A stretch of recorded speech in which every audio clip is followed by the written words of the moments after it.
شیخ نجیب الدین متوکل پھر شیخ نجیب الدین متوکل کے مناقب اور ان کے اعتقاد کی خوبی تک بات پہنچی۔ فرمایا کہ ایک روز میں ان کی خدمت میں بیٹھا تھا اور اس وقت میرے سر پر بال تھے۔ بال غالباً حضرت کی مراد یہ ہے کہ اس وقت تک حضرت مرید نہیں ہوئے تھے، چونکہ اس وقت کا یہ طریقہ تھا کہ جب کوئی پیر کی بارگاہ میں جاتے بحثت مرید یعنی مرید ہونے کے لیے تو سر کا حلق کروایا کرتے تھے۔ مرید ہوتے وقت بالوں کی ایک لٹ کاٹی جاتی ہے اور بعض سر بھی منڈاتے ہیں، جس کو محلوق ہونا کہتے ہیں۔ اسی طرف اشارہ ہے اور فرما رہے ہیں کہ اور اس وقت میرے سر پر بال تھے۔ میں ان سے مخاطب ہوا تو عرض کی کہ ایک مرتبہ سورہ فاتحہ اس نیت سے پڑھیے کہ میں قاضی یعنی جج بن جاؤں۔ شیخ نجیب الدین خاموش ہو گئے۔ مجھے یہ خیال ہوا کہ شاید سنا نہیں۔ دوسری بار عرض کیا کہ ایک مرتبہ سورہ فاتحہ اس مقصد سے پڑھیے کہ میں کسی جگہ قاضی ہو جاؤں۔ پھر بھی کوئی جواب نہیں دیا، یہاں تک کہ تیسری مرتبہ جب میں نے عرض کیا تو ہنسے اور بولے تم قاضی نہ بنو، تم تو کچھ اور چیز بنو۔ الغرض حضرت خواجہ ذکرہ اللہ بالخیر نے فرمایا کہ انہیں اس کام سے کس قدر نفرت تھی کہ فاتحہ بھی نہ پڑھی۔ پھر بخشش و مغفرت کا ذکر آیا۔ فرمایا کہ حدیث میں آیا ہے کہ اگر کسی شخص کے پاس ایک درم تھیلی میں ہو اور وہ ضرورت کے وقت چاہے کہ اس درم کو تھیلی میں سے نکالے اور وہ درم تھیلی کے کسی کونے میں چھپا رہ جائے اور اس شخص کے ہاتھ نہ آئے اور وہ سوچے کہ کہیں کھو گیا اور وہ غمگین ہو جائے تو اللہ تبارک و تعالی اس کی مغفرت فرما دیتا ہے۔ اس کے بعد خواجہ ذکرہ اللہ بالخیر نے زبان مبارک سے ارشاد فرمایا کہ اس حدیث میں اس شخص کے بارے میں وعدہ ہے کہ جس کے پاس بس وہی ایک درم ہو، کیونکہ اگر کسی کے پاس بہت سے درم ہوں اور ان میں سے ایک درم گم ہو جائے تو وہ مغموم نہیں ہوتا، البتہ وہ شخص جس کے پاس بس ایک ہی درم ہو اور وہ گم ہو جائے تو وہ مغموم ہو جاتا ہے اور حق تعالی اس کی بخشش فرما دیتا ہے۔ ان معانی کا اظہار اس روز ہوا اور یہی دن تھا کہ خلعت اور خاص جوتیاں بخشش فرمائی۔ خلعت اور خاص جوتیاں، بس وہی خلعت یعنی جوڑے سے نوازا گیا ایک مخصوص قسم کا لباس، اور جوتیاں بھی عنایت فرمائی۔ والحمدللہ رب العالمین، اور تمام تعریفیں اس اللہ کے لیے ہے جو تمام عالمین کا رب ہے، یعنی پیدا کرنے والا، پالنے والا۔ 27ویں مجلس اسی سال اسی مہینے کی 28ویں تاریخ بدھ کو قدم بوسی کی دولت حاصل ہوئی۔ حسب عادت یعنی عادت کے مطابق دہلیز کی چھت پر تشریف فرما تھے۔ دروازے کے پاس ایک زینہ یعنی سیڑھی تھی۔ جب بندے نے سر زمین پر رکھا تو اشارہ فرمایا کہ وہیں زینے کے پاس بیٹھ جاؤ۔ میں بیٹھ گیا۔ جب بھی دروازے کے ایک پٹ پر ہوا کا جھونکا لگتا، یعنی ایک دروازے پہ گیٹ پٹ یعنی ایک پلہ جھونکا لگتا، وہ بند ہو جاتا۔ بندے نے اس دروازے کو اپنے ایک ہاتھ سے مضبوط پکڑ لیا تاکہ کھلا رہے۔ کچھ وقت گزرا۔ بندے یعنی غلام، خادم، اور یہ صاحب مؤلف اپنے آپ کی طرف اشارہ فرماتے ہیں جہاں بھی اس طرح کے بندے کا لفظ استعمال ہوا ہے، یعنی خواجہ امیر حسن علی سجزی۔ کچھ وقت گزرا، بندے کی طرف نگاہ فرمائی، دیکھا کہ در پکڑے بیٹھا ہوں۔ در مطلب وہی گیٹ، دروازہ۔ ارشاد ہوا چھوڑ کیوں نہیں دیتے؟ بندے نے سر زمین پر رکھ دیا اور عرض کی کہ میں نے یہ در پکڑ لیا ہے۔ تبسم فرمایا اور ارشاد ہوا کہ تم نے یہ در پکڑا ہے اور مضبوط پکڑا ہے۔ اس کے بعد زبان مبارک سے ارشاد ہوا کہ شیخ بہاؤالدین زکریا رحمۃ اللہ علیہ بارہا فرماتے کہ ہر دری اور ہر سری نہ بنو۔ ہر دری اور ہر سری نہ بنو یعنی ایک در پکڑو اور مضبوط پکڑو۔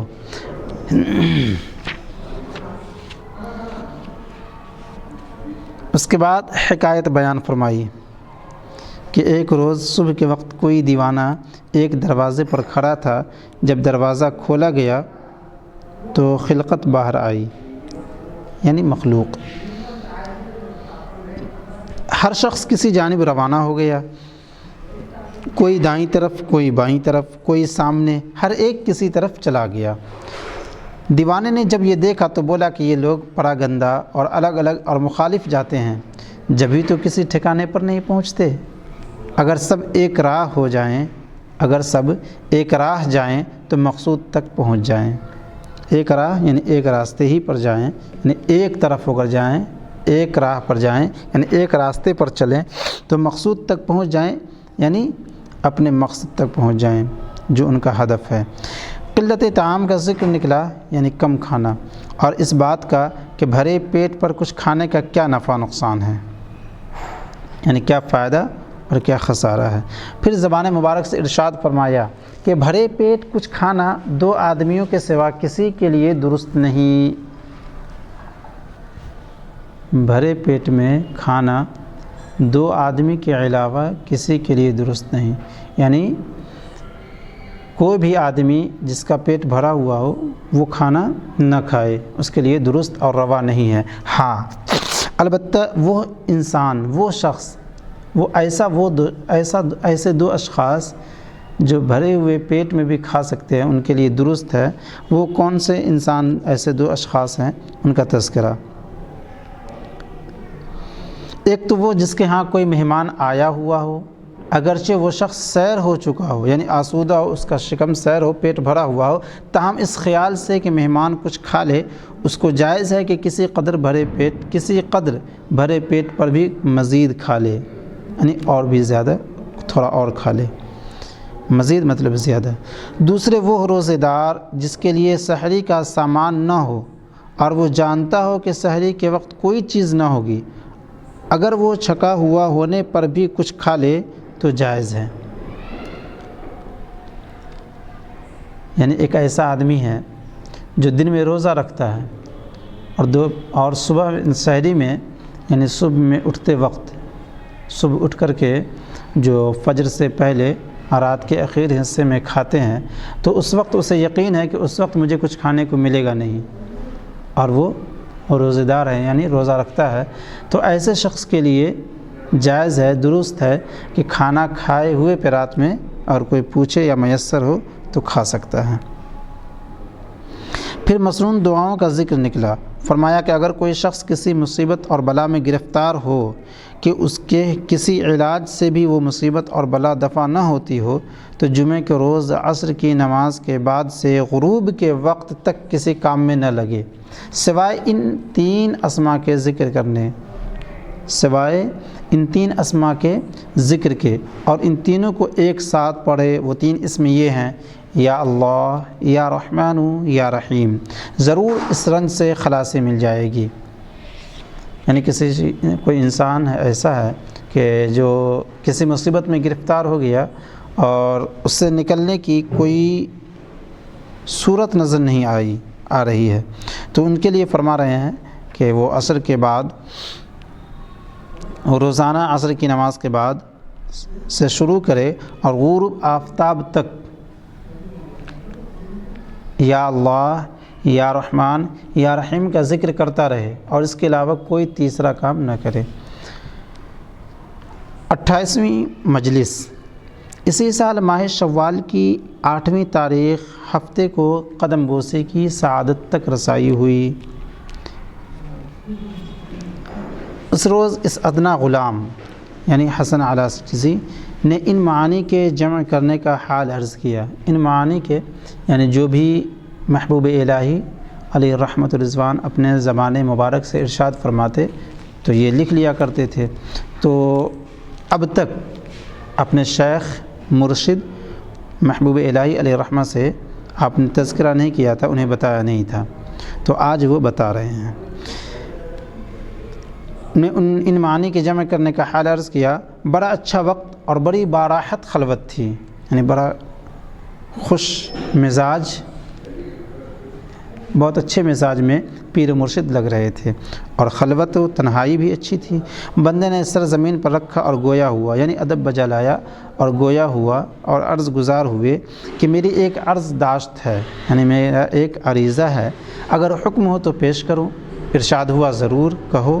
بندے نے عرض کی کہ 1 سال سے زیادہ ہو گیا کہ مخدوم کی غلامی میں داخل ہوں، اور ہر بار جب بھی قدم بوسی کی دولت حاصل ہوئی ہے زبان گوہر بار سے فوائد سنے ہیں، چاہے واعظ و نصیحت اور طاعت کی ترغیب ہو، چاہے حکایات مشائخ اور ان کے احوال ہوں، یعنی کچھ بھی ہو، خواہ وہ واعظ و نصیحت کی باتیں ہوں یا مشائخ کرام کے حکایات و واقعات ہوں، جو بھی چیزیں آپ کی زبان سے سنی میں نے اسے ہر باب، چاہے حکایات مشائخ اور ان کے احوال ہوں، ہر باب میں روح افزا کلمات لکھنے والے کے کان تک پہنچے ہیں، یعنی اس لکھنے والے کے کان تک پہنچے ہیں، اور میں چاہتا ہوں کہ وہ مجھ بیچارے کا دستور عمل بلکہ مجھ درماندہ کے لیے، یعنی گرے پڑے لوگوں کے لیے، گرے پڑے انسان کے لیے راستے کے رہنما بن جائیں۔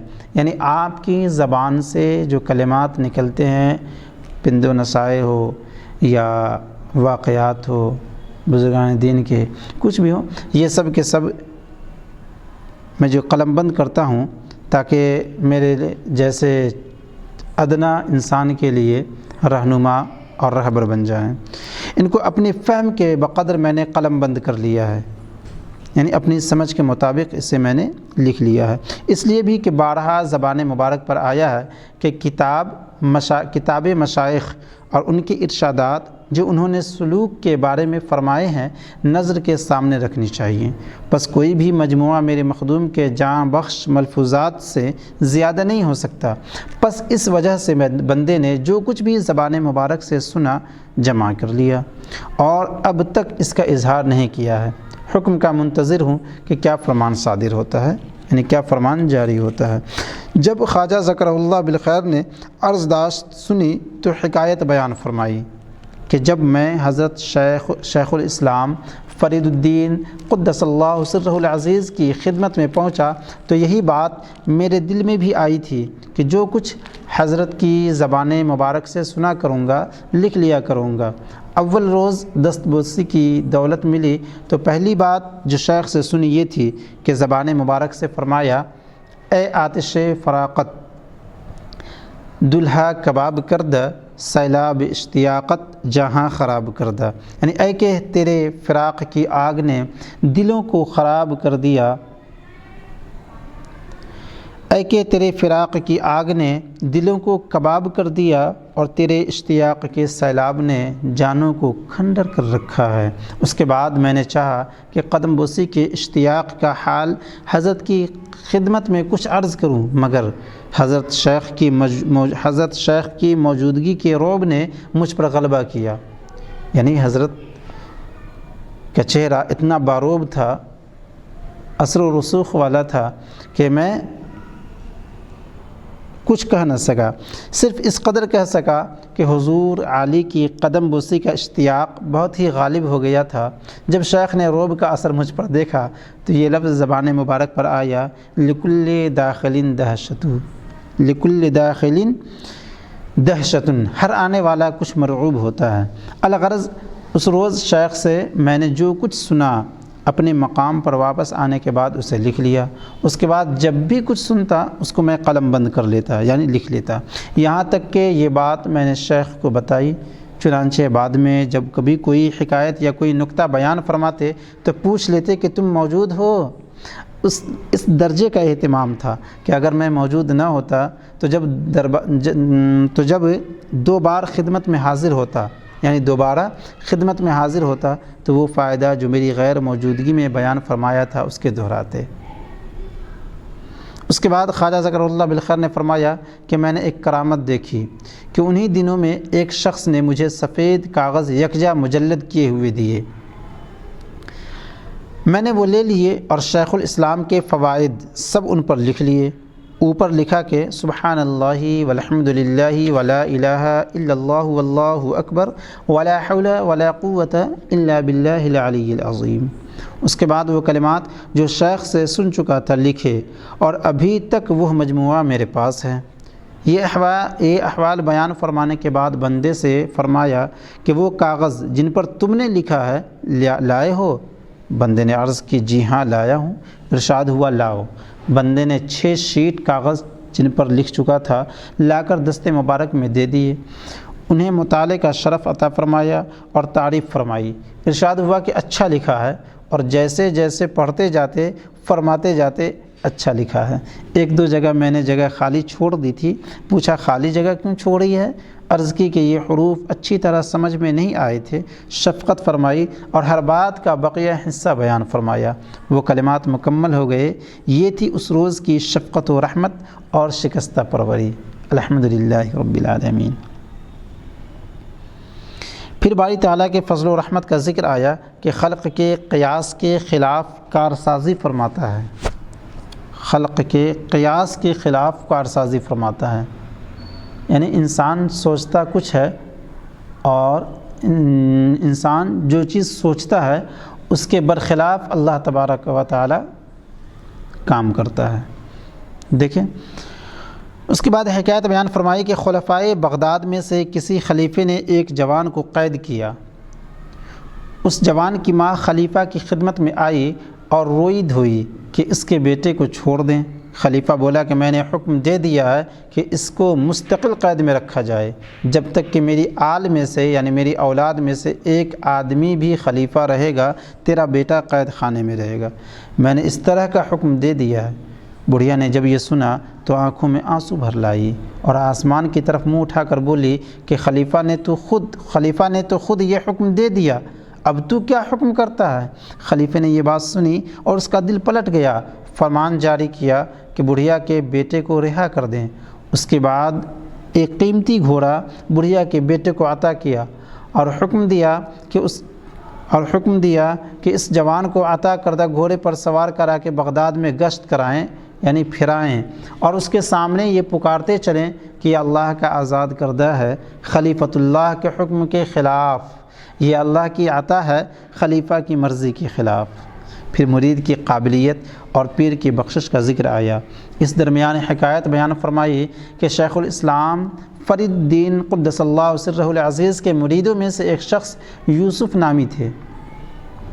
ایک دفعہ انہوں نے شیخ کے سامنے کسی قدر خفگی ظاہر کی کہ میں اتنے سال سے غلامی میں ہوں، ہر شخص کو شیخ کی بارگاہ سے کچھ نہ کچھ بخشش ملی، مجھے تو ان سب سے پہلے ملنی چاہیے تھی۔ یہ بات اور اس طرح کی باتیں کہتے رہے۔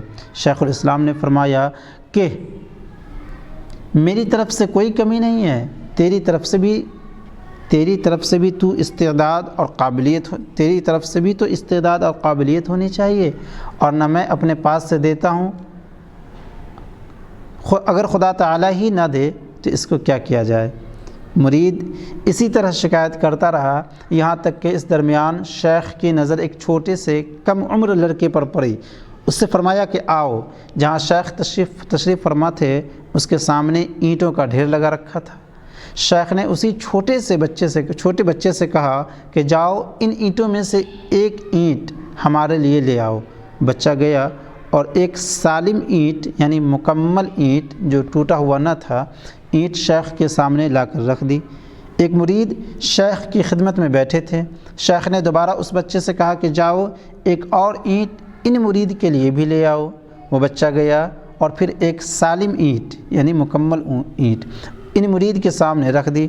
اس کے بعد پھر شیخ نے اس بچے سے فرمایا کہ ایک دفعہ اور جاؤ اور ان مرید کے لیے بھی ایک اینٹ لے آؤ، اور یہ اشارہ ان یوسف کے صاحب کی طرف تھا، یوسف صاحب کی طرف کیا۔ وہ بچہ گیا اور آدھی اینٹ لایا اور ان کے سامنے رکھ دی۔ شیخ نے فرمایا میں اس کو کیا کروں؟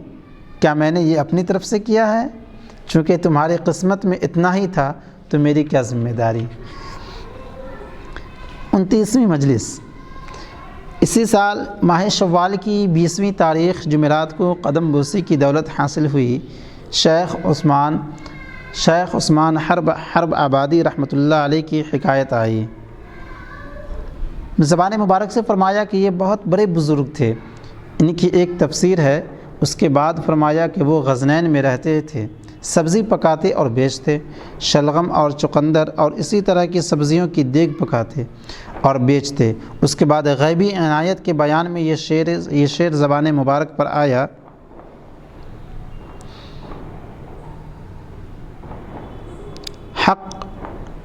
بشبان تاج نبوت دہد ورنہ نبوت چہ شناست شبان، یعنی حق تعالیٰ چرواہے کو نبوت کا تاج دے دیتا ہے، ورنہ چرواہے نبوت کو کیا جانے۔ یعنی پیغمبر موسیٰ علیہ السلام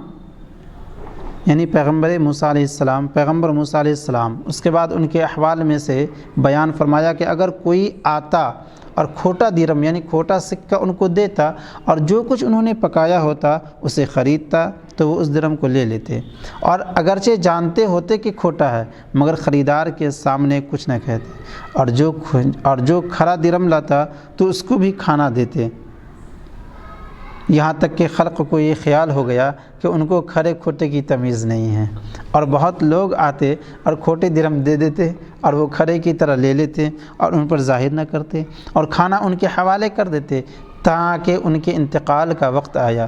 انہوں نے آسمان کی طرف دیکھا اور بولے، خداوند تو خوب جانتا ہے کہ خلق مجھے کھوٹے درم دیتی تھی اور میں کھرے کی طرح انہیں قبول کرتا تھا اور ان کو واپس نہیں کرتا تھا، یعنی ان کے منہ پر نہ مارتا تھا۔ اگر مجھ سے بھی کوئی کھوٹی طاعت ہوئی ہو تو اپنے کرم سے اسے واپس نہ پھیر، یعنی میرے منہ پر نہ مار۔ اس کے بعد فرمایا کہ ایک دفعہ کوئی صاحب دل درویش ان کے پاس آئے اور ان کی دیگ میں سے کھانا طلب کیا۔ شیخ عثمان نے کفگیر دیگ میں ڈالا، جب باہر نکالا تو سب چھوٹے بڑے موتی تھے۔ وہ درویش بولے کہ میں ان کا کیا کروں؟ شیخ عثمان نے پھر کفگیر دیگ میں ڈال کر نکالا تو سب سونا نکلا۔ ان درویش نے کہا، وہ سب کنکر تھے اور یہ پتھر کس کام کے ہیں؟ اس دیگ میں سے ایسی چیز نکالو کہ میں کھا سکوں۔ تیسری مرتبہ شیخ نے کفگیر پھر باہر نکالا تو وہی سبزی باہر آئی جو پکائی تھی۔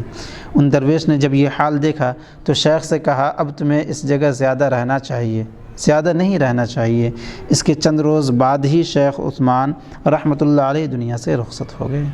اس کے بعد خواجہ ذکر اللہ بالخیر نے فرمایا کہ جب درویش سے اس طرح کی کوئی چیز ظاہر ہو جائے تو پھر اسے یہاں نہیں رہنا چاہیے۔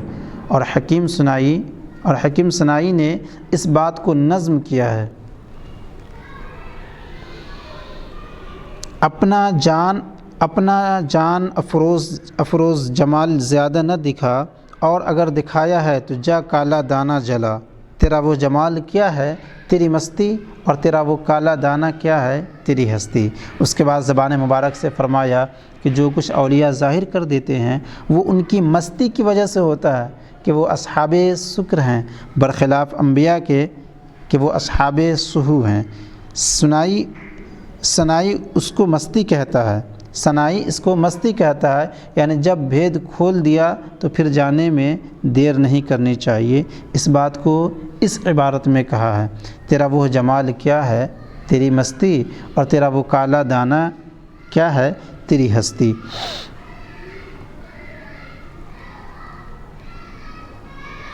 اس کے بعد زبان مبارک سے ارشاد ہوا کہ آدمی کے لیے کشف و کرامت راستے کا حجاب ہیں۔ کشف و کرامت راستے کا حجاب یعنی راستے کے لیے راستے کا پردہ ہے، راستے کے پردے ہیں۔ کام کی چیز محبت میں استقامت ہے، والحمدللہ علی ذالک۔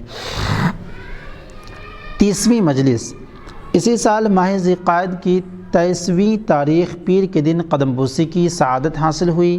ایک جوان حاضر ہوا، خواجہ ذکر اللہ بالخیر نے اس سے پوچھا کہ تمہارے دادا کس پیر کے مرید تھے؟ اس نے جواب دیا کہ شیخ جلال الدین تبریزی رحمۃ اللہ علیہ کے مرید تھے۔ خواجہ نے فرمایا کہ شیخ جلال الدین رحمۃ اللہ علیہ بہت کم کسی کو مرید کرتے تھے، اور یہی طریقہ قاضی حمید الدین ناگوری رحمۃ اللہ علیہ کا تھا۔ اس مجلس میں مولانا برہان الدین غریب عاصمہ اللہ حاضر تھے۔ انہوں نے پوچھا کہ ان کی مشیخت و بزرگی اللہ تعالیٰ اور ان کے شیخ کی طرف سے ملی تھی، پھر وہ کسی کو مرید کیوں نہیں کرتے تھے؟ خواجہ ذکر اللہ بالخیر نے فرمایا کہ مرید کرنے نہ کرنے سے ان کی بزرگی و مشیخت میں کوئی فرق نہیں پڑتا۔ اس کی مثال یہ ہے کہ جیسے دو مرد ہوں، ان دونوں میں قوت مردمی موجود ہو، لیکن ایک اولاد والا بنے اور دوسرا نہ بنے۔ جو اولاد والا نہ بنے اس کا مطلب یہ نہیں ہے کہ اس کی قوت مردمی میں کوئی فرق ہے، اور ایسا بہت دیکھا جاتا ہے۔ انبیاء کی امت میں بھی اسی طرح ہوتا ہے۔ چنانچہ کہا جاتا ہے کہ بروز قیامت آمنا و صدقنا جو بھی پیغمبر آئے گا اس کے ساتھ اس کی امت ہوگی، کسی کے ساتھ زیادہ امت ہوگی، کسی کے ساتھ کم، اور ایک پیغمبر تشریف لائیں گے جن کے ساتھ ایک ہی آدمی ہوگا۔ اب اس سے ان کی نبوت میں کوئی کمی یا خرابی تھوڑی ہوگی۔ پیر اور مریدوں کی مثال کو بھی اسی پر قیاس کرنا چاہیے۔ 31ویں مجلس اسی سال ماہ ذی القعدہ کی 29ویں تاریخ اتوار کو قدم بوسی کی دولت حاصل ہوئی۔ سماع کی بات چلی اور وجد جو اس میں ہوتا ہے، زبان مبارک سے ارشاد ہوا کہ 99 اسماء الہی میں الواجد بھی پڑھتے ہیں۔ الواجد کے معنی ہے الغنی۔ اس کے بعد فرمایا کہ الواجد کے معنی وجد سے بھی آئے ہیں، یعنی وجد عطا کرنے والا، جیسے کہ شکور اس کا نام ہے۔ شکور اس کو کہتے ہیں جو شکر ادا کرے، لیکن یہاں اس کے معنی یہ ہے کہ بندوں کے شکر کو قبول کرنے والا۔ اسی طرح الواجد ظاہر میں وہ ہوگا جو صاحب وجد ہو، اور یہ بات پاک اور برتر خدا کے لیے درست نہیں ہوگی۔ پس اس جگہ واجد کے معنی وجد عطا کرنے والے کے ہیں۔ اس کے بعد شیخ شہاب الدین سہروردی رحمۃ اللہ علیہ کا ذکر آیا کہ وہ سماع نہیں سنتے تھے۔ زبان مبارک سے ارشاد ہوا کہ شیخ نجم الدین کبریٰ علیہ الرحمۃ والرضوان فرماتے کہ ہر نعمت جو آدمی میں ممکن ہے وہ شیخ شہاب الدین کو دی گئی سوائے ذوق سماع کے۔ اس کے بعد شیخ شہاب الدین کے شغل کے استغراق کی بات آئی۔ ارشاد ہوا کہ ایک دفعہ شیخ اوحد کرمانی رحمۃ اللہ علیہ شیخ شہاب الدین کے پاس آئے۔ شیخ نے اپنا مصلی لپیٹا اور اپنے گھٹنے کے نیچے رکھ لیا، اور یہ بات مشائخ کے نزدیک بہت تعظیم کی ہوتی ہے۔ الغرض جب رات ہوئی شیخ اوحد نے سماع کی فرمائش کی۔ شیخ شہاب الدین نے قوالوں کو بلایا اور سماع کی جگہ آراستہ کی، یعنی قوالی کی جگہ کو سجایا، اور خود ایک کونے میں چلے گئے اور طاعت و ذکر میں مشغول ہو گئے۔ شیخ اوحد اور وہ لوگ جو اہل سماع تھے سماع میں مشغول ہو گئے۔ جب صبح ہوئی تو خانقاہ کا خادم شیخ شہاب الدین رحمۃ اللہ علیہ کی خدمت میں آیا اور عرض کی کہ رات کو سماع تھا، لہٰذا اس جماعت کے لیے نہاری ناشتہ ہونی چاہیے۔ شیخ نے پوچھا کہ کیا رات کو سماع تھا؟ خادم نے عرض کی جی ہاں تھا۔ شیخ نے فرمایا کہ مجھے خبر نہیں ہوئی۔ اس کے بعد خواجہ ذکرہ اللہ بالخیر نے فرمایا کہ شیخ شہاب الدین کی حالت استغراق کو دیکھو کہ اس طرح ذکر میں مشغول تھے کہ سماع کی اونچی آوازوں کی انہیں خبر نہ ہوئی، اور ہر بار جب سماع کو بند کرتے تھے اور اہل سماع قرآن مجید کی تلاوت کرتے تھے تو شیخ اسے سنتے تھے، مگر شیخ ان کے سماع کو اس قدر اونچی آواز کے باوجود نہ سنتے تھے۔ اس سے اندازہ کرو کہ وہ کس درجے شغل میں ہوتے تھے، یعنی اللہ تبارک و تعالیٰ کی ذات میں کھوئے ہوئے رہنا۔ اس کے بعد لاہور کے مزاروں کا ذکر نکلا۔ زبان مبارک سے فرمایا کہ وہاں بہت بزرگ آرام فرما ہیں۔ اس کے بعد بندے سے پوچھا کہ تم نے لاہور دیکھا ہے؟ بندے نے عرض کی جی ہاں دیکھا ہے، اور وہاں کے بعض بزرگوں کی زیارت بھی کی ہے، جیسے شیخ حسین زنجانی رحمۃ اللہ علیہ اور دوسرے اولیاء۔ اس کے بعد زبان مبارک سے فرمایا کہ شیخ حسین زنجانی اور شیخ علی ہجویری رحمۃ اللہ علیہما دونوں ایک ہی پیر کے مرید ہوئے ہیں، اور وہ پیر اپنے عہد کے قطب تھے۔ شیخ حسین زنجانی ایک زمانے سے لاہور میں رہتے تھے۔ کچھ عرصے بعد ان کے پیر نے خواجہ علی ہجویری کو حکم دیا کہ لاہور جاؤ اور وہاں رہو۔ شیخ علی ہجویری نے عرض داشت کی، یعنی گزارش کی، حسین زنجانی وہاں موجود ہیں۔ پیر نے فرمایا کہ تم جاؤ، اور جب علی ہجویری ان کے اشارے کے موافق لاہور میں پہنچے تو رات تھی۔ دوسری صبح شیخ حسین زنجانی کا جنازہ باہر لایا گیا۔ پھر بات نظم کی آئی۔ زبان مبارک سے ارشاد ہوا کہ بعض مشائخ کی شاعری اچھی ہے، اور بہت سے جیسے شیخ اوحد کرمانی اور شیخ ابو سعید ابو الخیر اور دوسرے بزرگ رحمۃ اللہ علیہم اجمعین کا کلام، خاص کر شیخ سیف الدین باخرزی رحمۃ اللہ علیہ خوب کہتے تھے، اور شاعری میں انہیں بڑا غلو تھا، اس حد تک کہ مریدوں نے ان کی خدمت میں عرض کیا کہ ہر شیخ کی کوئی کتاب اور تالیف موجود ہے، آپ کوئی چیز کیوں نہیں لکھتے؟ انہوں نے جواب دیا کہ میرا ہر شعر کتاب کے برابر ہے۔ اسی روز اس بندے امیدوار یعنی حسن اعلیٰ سجزی کو نماز اشراق تعلیم فرمائی۔ 2 رکعت، پہلی رکعت میں فاتحہ کے بعد آیت الکرسی تا خالدون، اور دوسری رکعت میں آمن الرسول تا آخر سورہ، یعنی آیت الکرسی جو پڑھی جائے گی تو خالدون تک، اور دوسری رکعت میں آمن الرسول جو کہ سورہ بقرہ کی آخری آیتیں ہیں، آخری آیت آمن الرسول، اخیر کی دوسری 2 یا 3 آیتیں اخیر میں ہیں، تو یہ آمن الرسول سے اخیر سورہ، اور آیت اللہ نور السماوات والارض تا واللہ بکل شیء علیم۔ اس کے بعد اور 2 رکعت نماز استعاذہ یعنی نماز پناہ، اللہ تبارک و تعالیٰ کی پناہ حاصل کرنے کے لیے نماز استعاذہ کے لیے فرمایا۔ پہلی رکعت میں فاتحہ کے بعد سورہ فلق اور دوسری رکعت میں سورہ ناس، اس کے بعد 2 رکعت نماز استخارہ بتائی۔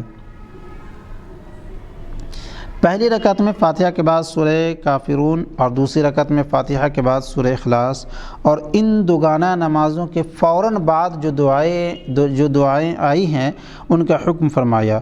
اس کے بعد فرمایا کہ 2 رکعتیں اور ہیں وہ بھی بتاؤں گا۔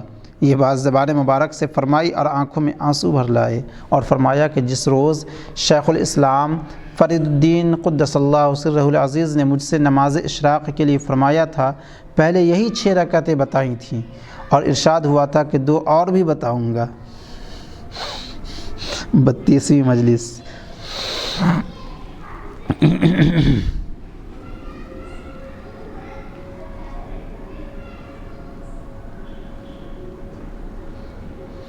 اسی سال ماہ ذی الحجہ کی 11ویں تاریخ جمعرات کو قدم بوسی کی دولت ہاتھ آئی۔ آداب مجلس اور پیر کی خدمت میں حاضری اور بیٹھنے کے آداب اور جگہ حاصل کرنے کا ذکر نکلا۔ ارشاد ہوا کہ ادب یہ ہے کہ جب کسی مجلس میں آئیں تو جو جگہ خالی دیکھے وہاں بیٹھ جائیں، یعنی جب پیر کی خدمت میں آئیں تو اونچی یا نیچی جگہ کے خیال میں نہ رہیں، جہاں بھی خالی جگہ دیکھیں بیٹھ جائیں کہ آنے والے کی جگہ وہی ہوتی ہے۔ یہی وجہ ہے کہ جب بھی مسجد آپ لوگ نماز پڑھنے جائیں تو کوشش یہ رہے کہ جہاں پر جگہ خالی ہو وہیں پہ بیٹھیں، کسی کے قدم، کسی کے کندھے کو پھلانگ کر آگے بیٹھنا یا کسی کو ہٹا کر کے بیٹھنا یہ درست نہیں ہے۔ ہاں، اگر جگہ آگے خالی ہو تو پھر آپ کسی کے کندھے کو پھلانگ سکتے ہیں۔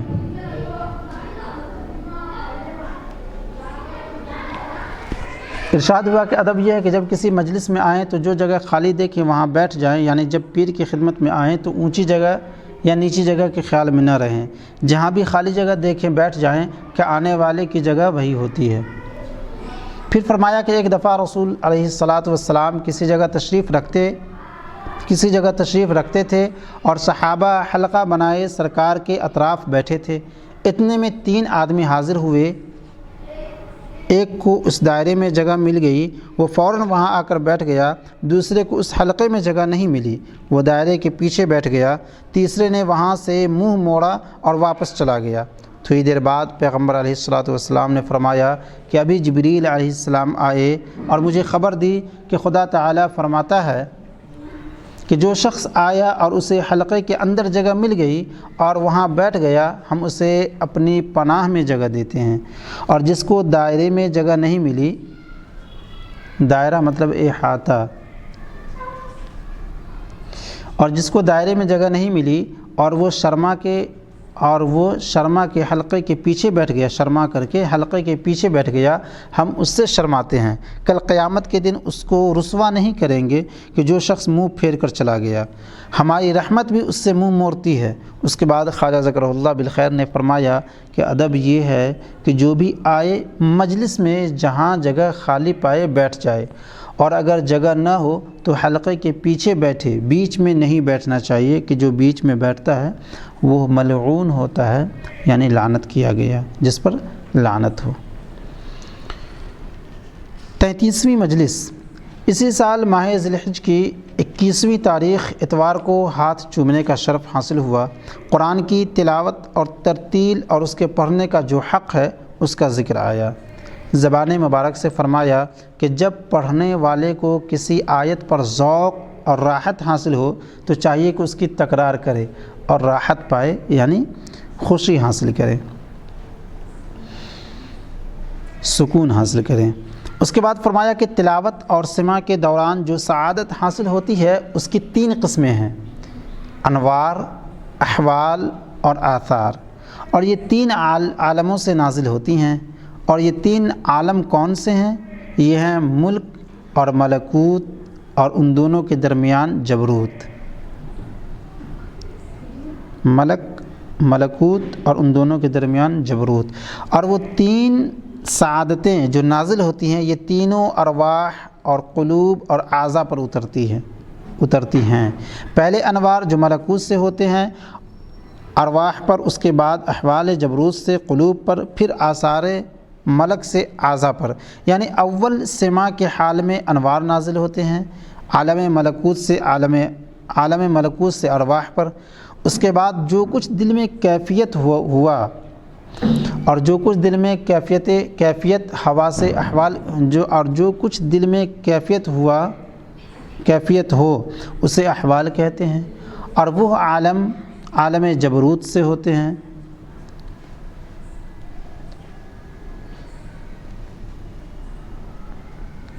اور وہ عالم جبروت سے ہوتے ہیں دلوں پر۔ اس کے بعد گریہ اور حرکت و جنبش جو ظاہر ہوتی ہے اس کو آثار کہتے ہیں۔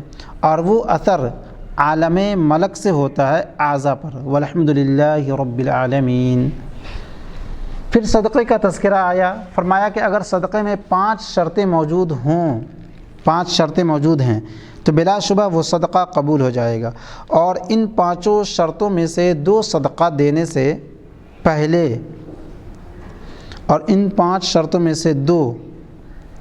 دو صدقہ دینے سے پہلے ہیں اور 2 دیتے وقت ہیں اور 1 دینے کے بعد۔ جو 2 شرطیں دینے سے پہلے کی ہیں ان میں سے ایک یہ ہے کہ جو کچھ دیا جانے والا ہے وہ حلال کمائی سے ہو، اور دوسری شرط یہ ہے کہ نیت کر کے نیک آدمی کو دے، ایسے آدمی کو کہ وہ اسے فساد میں خرچ نہ کرے، یعنی بگاڑ میں، غلط راہ میں، یعنی اچھے لوگوں کو دے۔ اور جو 2 شرطیں دیتے وقت کی ہیں ان میں سے ایک یہ ہے کہ تواضع اور بشاشت کے ساتھ دے۔ تواضع یعنی عاجزی کے ساتھ، اپنے آپ کو بڑا سمجھ کر کے نہ دے بلکہ چھوٹا سمجھ کر کے، یعنی اپنے آپ کو یہ تصور کرے کہ میں بہت کمتر درجے کا آدمی ہوں۔ اور بشاشت کے ساتھ دے یعنی خوش دلی کے ساتھ، طبیعت میں کشادگی ہو، خوشحالی ہو، چہرہ چمک رہا ہو، اور کھلے دل سے دے۔ دوسری شرط یہ ہے کہ خفیہ دے یعنی چھپا کر کے دے۔ اور وہ ایک شرط جو دینے کے بعد کی ہے یہ ہے کہ جو کچھ دیا ہے اس کا ذکر کسی کے سامنے زبان پر نہ لائے۔ یہ 5 شرطیں ہیں، جو انسان ان 5 شرطوں پر عمل کرتا ہے تو یقینی طور پر یہ صدقہ قبول ہوتا ہے۔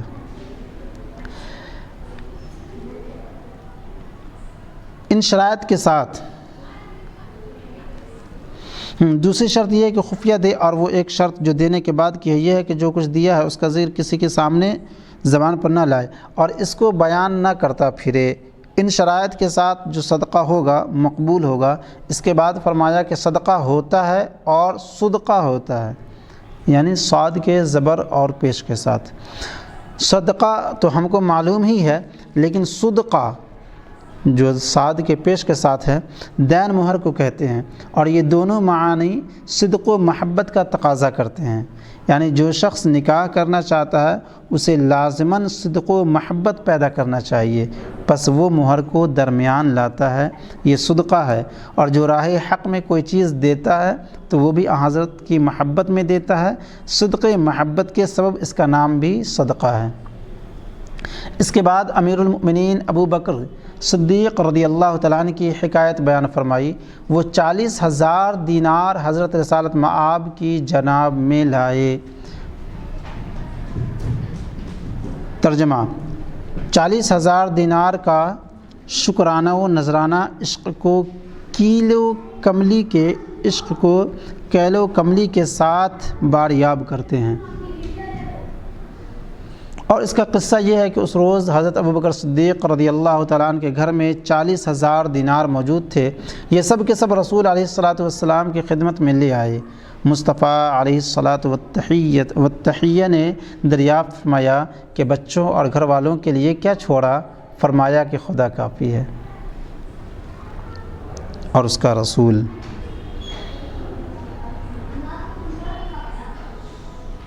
اس کے بعد حضرت عمر بن خطاب رضی اللہ تعالی عنہ تشریف لائے اور جو کچھ ابوبکر صدیق لائے تھے اس کا آدھا لے کر آئے۔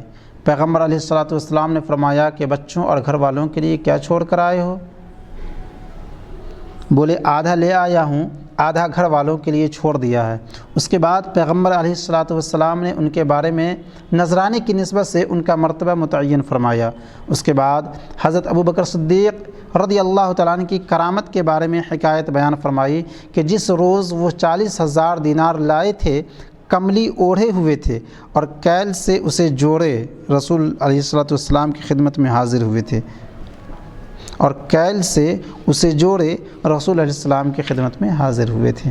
اسی وقت حضرت جبریل علیہ السلام بھی حضرت رسالت مآب حضرت رسالت والتحیہ کی خدمت میں اسی لباس میں حاضر ہوئے۔ رسول علیہ السلام نے پوچھا کہ یہ کیا لباس ہے؟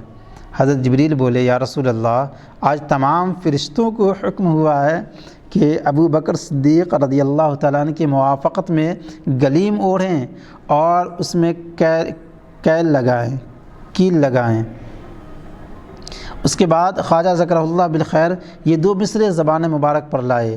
40,000 دینار کا شکرانہ یوں دیتے ہیں کہ عشق کو کیلو کملی کے ساتھ باریاب کرتے ہیں۔ یہاں سے صدق کا ذکر آیا۔ حکایت بیان فرمائی کہ ایک شخص تھا، صدق یعنی سچائی، اس کے پاس تھیلی میں 25 سونے کے دینار تھے۔ اس نے سوچا کہ کعبے کی زیارت کو جاؤں اور یہ دینار کعبے کے مجاوروں اور وہاں کے رہنے والوں کو نذر کروں، یعنی اسے عطا کر دوں۔ یہ نیت کر کے روانہ ہوا۔ راستے میں ایک بے باک ڈاکو نے اسے آ لیا۔ بے باک یعنی بے خوف، جس کو ڈر وغیرہ نہ ہو، آ لیا اور تلوار نکال لی تاکہ اسے مار ڈالیں۔ اس شخص نے تھیلی جو اس کے پاس تھی باہر نکال لی۔ اس شخص نے تھیلی جو اس کے پاس تھی باہر نکال کر اس کے سامنے ڈال دی اور بولا کہ مجھے کیوں مارتے ہو؟ میرے پاس تو بس یہی سونے کے 25 دینار ہیں جو اس تھیلی میں ہے، انہیں لے لو۔ ڈاکو نے تھیلی اٹھائی، سونے کے دینار باہر نکالے اور گنے تو پورے 25 دینار تھے۔ یہ سب دینار اس شخص کے سامنے رکھ کر بولا کہ اپنا مال سنبھال اور سلامتی سے چلا جا کہ تیری سچائی نے میرے غصے کو ٹھنڈا کر دیا۔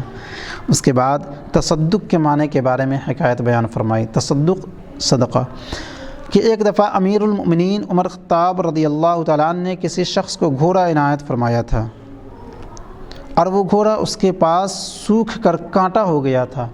حضرت عمر رضی اللہ تعالیٰ عنہ چاہتے تھے کہ اس شخص سے گھوڑا اس روز کی قیمت پر خرید لیں جس روز اسے عنایت کیا تھا۔ جب یہ بات رسول علیہ الصلاۃ والسلام کی خدمت میں عرض کی گئی تو رسول علیہ السلام نے منع فرما دیا اور کہا مت خریدو، اپنی دی ہوئی چیز کو دوبارہ نہیں خریدنا چاہیے، چاہے وہ کوڑیوں ہی میں کیوں نہ ملے، یعنی بے مول۔ اس کے بعد کھانا کھلانے کی فضیلت کا ذکر آیا۔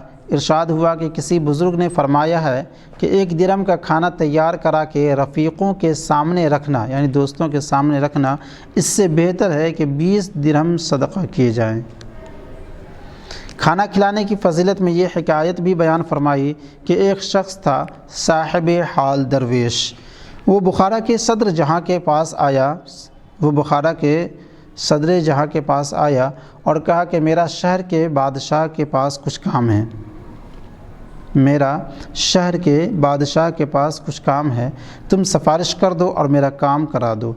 صدر جہاں نے جواب دیا کہ میں تجھے کیا جانوں اور مجھے کیا خبر ہے کہ تو کون ہے کہ تیری سفارش کروں۔ اس شخص نے کہا میرا تم پر ایک حق ہے۔ صدر جہاں نے پوچھا کہ کیا حق ہے؟ بولا ایک دفعہ تم کھانا نکالے بیٹھے تھے اور میں نے بھی آ کر تمہارے دسترخوان پر بیٹھ کر اس کھانے میں سے کچھ کھایا تھا، میرا تم پر یہ حق ہے۔ صدر جہاں نے جب یہ سنا تو فوراً اٹھا اور بادشاہ کے پاس جا کر اس کا کام کرا دیا۔ اس کے بعد فقراء کے لین دین اور خرید و فروخت کے بارے میں فرمایا کہ شیخ بدر الدین اسحاق علیہ الرحمت والغفران نے کسی کو ایک شطرنجی دی اور کہا کہ اسے بازار میں لے جا کر بیچ ڈالو۔ پھر فرمایا کہ درویشانہ بیچنا۔ ان سے پوچھا گیا کہ درویشانہ بیچنے کا کیا طریقہ ہے؟ بولے واپس گھر نہ لانا، جو مول بھی لگے بیچ ڈالنا۔ 34ویں مجلس اسی سال ماہ ذی الحجہ کی 29ویں تاریخ پیر کو قدم بوسی کی دولت میسر آئی۔ حضرت ابراہیم ادھم رحمۃ اللہ علیہ کے مراتب اور مناقب پر گفتگو ہونے لگی۔ ارشاد ہوا کہ وہ 9 سال تک ایک غار میں مقیم رہے۔ اس غار میں ایک چشمہ جاری تھا، ادھم اسی چشمے پر مقیم تھے اور خدائے عز و جل کی عبادت کیا کرتے تھے۔ ایک رات کو سخت سردی تھی، انہیں ٹھنڈ لگ گئی، یہاں تک کہ مرنے کا ڈر ہو گیا۔ اسی اندھیرے میں ان کا ہاتھ ایک پوستین یعنی کھال پر پڑا، انہوں نے اسے اپنے اوپر کھینچ لیا اور گرم ہو گئے۔ جب دن چڑھا تو پوستین کو اتارا، کیا دیکھتے ہیں کہ وہ ایک اژدہا ہے۔ آنکھیں کھول کر اور پھن اٹھا کر وہ حرکت کرنے لگا۔ ابراہیم ادھم رحمۃ اللہ علیہ حیرت زدہ ہی تھے کہ ایک آواز انہوں نے سنی، ہم نے تجھے ایک ہلاک کرنے والے سے ایک ہلاک کرنے والے کے ذریعے بچایا، یعنی ہم نے ایک مہلک چیز سے جو سردی تھی تجھے بچایا اژدہے کے ذریعے جو خود مہلک تھا۔ اس کے بعد فرمایا کہ ایک اور درویش کے ساتھ بھی ایسی ہی کرامت ہوئی تھی۔ اس کا قصہ یوں ہے کہ کوئی درویش کنویں میں گر پڑا، رسی تھی نہیں کہ باہر نکلتا، مرنے کے قریب ہو گیا۔ یکایک اس نے ایک رسی کی شکل کی چیز دیکھی جو کنویں کے اوپر لٹک رہی تھی۔ اس نے خیال کیا کہ بچاؤ کی صورت نکل آئی، اسے پکڑ کر کنویں سے باہر آ گیا۔ اب جو دیکھا تو معلوم ہوا کہ ایک شیر وہاں آ کر دم لٹکائے بیٹھا ہے۔ اس نے بھی یہی آواز سنی کہ ہم نے تجھے ہلاک کرنے والے سے ہلاک کرنے والے کے ذریعے بچایا، اور یہیں سے اولیاء کی کرامت کا ذکر آیا۔ فرمایا کہ ایک نابینا ولی تھے، ایک مخالف آیا اور ان کے سامنے بیٹھ گیا، اس نیت سے کہ ان ولی کا امتحان کرے۔ چنانچہ دل میں خیال کیا کہ یہ آنکھوں سے معذور ہیں، پس ضروری ہے کہ ان کے عالم باطن میں بھی کچھ کمی ہو۔ لہٰذا ان نابینا صاحب سے مخاطب ہو کر کہنے لگا کہ ولایت کی نشانی کیا ہے؟ اور جس وقت یہ بات پوچھی ایک مکھی آئی اور اس مخالف کی ناک پر بیٹھ گئی۔ مخالف نے اسے اڑا دیا، مگر وہ پھر ناک پر آ کر بیٹھی، اس نے پھر اڑا دیا، تیسری دفعہ پھر اڑانا پڑا، اور اسی درمیان اس نے سوال کیا کہ اولیاء کی نشانی کیا ہے؟ نابینا بولے کہ ایک نشانی تو یہ ہے کہ اولیاء کی ناک پر مکھی نہیں بیٹھتی۔ پھر کھانے کی احتیاط اور اس کے اثر کا ذکر آیا۔ فرمایا کہ ایک جوان ابراہیم ادھم رحمۃ اللہ علیہ کا مرید ہوا۔ یہ جوان اس قدر عبادت گزار تھا کہ ابراہیم ادھم کو اس کی طاعت و عبادت بہت پسند آئی، اور انہوں نے اپنے نفس کو ملامت کی، یعنی برا بھلا کہا، اپنے نفس کی ملامت کی کہ یہ نووارد جوان تو اس قدر طاعت کرتا ہے اور تم اتنی نہیں کرتے۔ اس کے بعد اپنے روشن ضمیر کے نور سے انہیں معلوم ہوا کہ یہ سب شیطانی ہیں۔ وہ جوان ناجائز کمائی کھاتا ہے اور شیطان نے اسے اس طاعت میں لگا رکھا ہے۔ جب ابراہیم پر اس کا حال کھل گیا تو انہوں نے اس جوان سے کہا اس کھانے میں سے جو میں کھاتا ہوں تم بھی کھایا کرو۔ جوان نے ایسا ہی کیا۔ جو درویشانہ کھانا ابراہیم کھایا کرتے تھے وہ لکڑیاں بیچ کر حاصل کیا جاتا تھا۔ جوان بھی اسی میں سے کھانے لگا اور بے بنیاد طاعت کا غلبہ جو اس پر تھا وہ جاتا رہا۔ تھوڑی سی عبادت رہ گئی، چنانچہ فرض نمازیں بھی حیلے سے پڑھنے لگا، یعنی بہانے سے، یہاں تک کہ اس جوان کا کام بن گیا اور اخلاص حاصل ہو گیا۔ اس کے بعد خواجہ ذکرہ اللہ بالخیر نے یہ راز جو تمام سعادتوں کا راز ہے ظاہر فرمایا اور کہا کہ شیخ کی ضرورت اسی کام کے لیے ہوتی ہے، اسی کام کے لیے ہوتی ہے۔ اس کے بعد اسی سلسلے میں یہ نقطہ بیان فرمایا کہ طاعت چاہے تھوڑی ہو لیکن اخلاص زیادہ ہونا چاہیے، چونکہ اللہ تبارک و تعالی، یہ صحیح بات بھی ہے، چونکہ اللہ تبارک و تعالی اخلاص اور نیت کو دیکھتا ہے، کثرت اعمال کو نہیں بلکہ خلوص و للہیت کو، خلوص کو۔ پھر مجاہدے کے پھل کا ذکر نکلا۔ ارشاد ہوا کہ شاہ شجاع کرمانی رحمۃ اللہ علیہ 40 برس تک رات کو نہیں سوئے۔ 40 سال کے بعد ایک رات کو سوئے تو حضرت عزت اللہ تعالیٰ کو خواب میں دیکھا۔ اس تاریخ کے بعد جہاں جاتے بستر ساتھ لیے پھرتے کہ سو جائیں اور خواب میں اس دولت کو پھر دیکھیں، یہاں تک کہ انہوں نے آواز سنی کہ خواب کی وہ دولت 40 سال کی بیداری کا پھل تھی۔ پھر دنیا کے جمع خرچ کی بات آئی۔ فرمایا کہ اس حدیث کی روایت 2 طرح کی گئی ہے، ایک اس طرح کہ اس کے حلال کا حساب ہے اور حرام پر عذاب، یعنی جو کچھ حلال کمائی سے جمع کیا ہے اس کا حساب دینا پڑے گا، اور جو حرام سے کمایا ہے اس پر عذاب ہوگا۔ دوسری روایت اس طرح ہے کہ اس کے حلال پر عذاب ہوگا اور حرام پر بھی عذاب ہوگا۔ حرام پر عذاب تو کھلی ہوئی بات ہے، لیکن اس کے حلال پر عذاب کیسے ہوگا؟ ارشاد ہوا کہ ایک شخص کو قیامت کی دھوپ میں کھڑا کیا جائے گا اور حساب مانگا جائے گا اور پوچھا جائے گا کہ کہاں سے کمایا اور کہاں خرچ کیا، یہ عذاب ہوگا۔ اس کے بعد فرمایا کہ بعض لوگ کہتے ہیں کہ یہ قول امیر المؤمنین علی رضی اللہ تعالیٰ عنہ کا ہے کہ دنیا کی دولت حلال پر حساب ہے اور حرام پر عذاب ہے اور اس کی مشتبہ چیزوں پر عتاب۔ پھر اس بات کا ذکر نکلا کہ بعض مشائخ چاندی روپیہ قبول نہیں کرتے۔ فرمایا کہ روپیہ لینے اور اس کے خرچ کے بارے میں شرائط ہیں۔ لینے والے کو چاہیے کہ جو کچھ لے حق لے۔ اس کی تشریح یوں فرمائی کہ جیسے کوئی کسی کے سامنے روپیہ پیش کرتا ہے، اسے علوی سید دیکھ کر کہ اس نے 2 گیسو کر رکھے ہیں، یعنی قدیم زمانے میں سید لمبے بال رکھا کرتے تھے اور لمبے گیسو سید ہونے کی علامت ہوا کرتی تھی، سید ہونے کی علامت ہوا کرتے تھے۔ تو یہ دیکھ کر کہ اس نے 2 گیسو کر رکھے ہیں، اس اعتقاد سے نظر کرتا ہے کہ یہ فرزند رسول علیہ السلام ہیں، حالانکہ وہ لینے والا علوی سید نہیں ہوتا۔ پس ایسی صورت میں جو کچھ لے گا قطعاً حرام ہوگا۔ اس کے بعد یہ تذکرہ آیا کہ مرد وہ ہے کہ کسی سے کچھ نہ مانگے، نہ زبان سے اور نہ دل میں یہ خیال کرے کہ اگر فلاں شخص مجھے کوئی چیز دے تو بڑا اچھا ہو، البتہ بغیر مانگے اور بغیر تمنا کیے اس کے پاس کوئی چیز آئے تو وہ جائز ہوگی۔